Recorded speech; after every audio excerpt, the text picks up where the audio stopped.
Good morning, students. In previous class we have read about the positive and negative impacts of urbanization.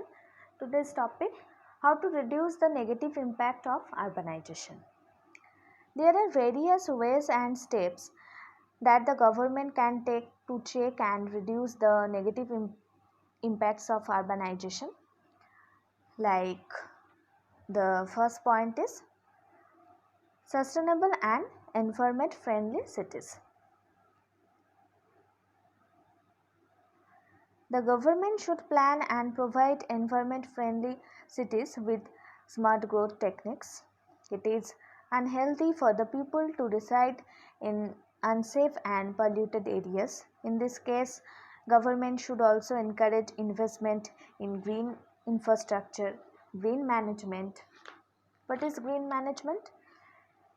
Green management is when a company does its best to minimize processes that harm the environment. This means turning to practices that are environmentally friendly. Promote eco-friendly industries, suggest ways for pollution management, provide renewable sources of energy, suggest methods of water recycling, land reclamation, etc. Okay.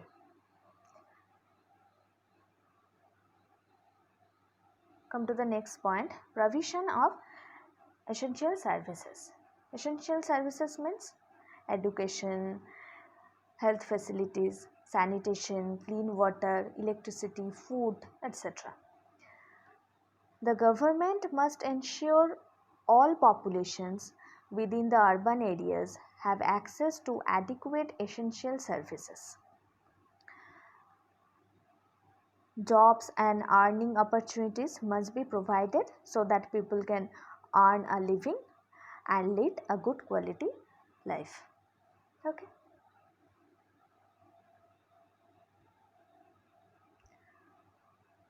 More job opportunities.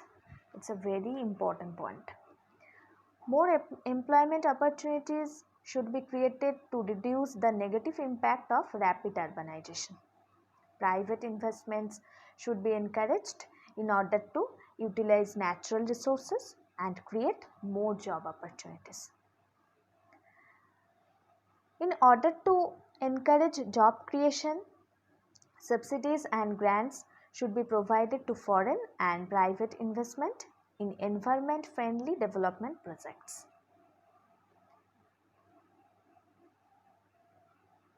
Population control. The government at the local level in urban areas must provide medical health clinics and family planning centers to help reduce the high rates of population growth. Medical health clinics oriented towards family planning options must be made accessible across the entire urban area with the objective of controlling diseases and population growth. So these are the ways to reduce the negative effects of urbanization. Okay.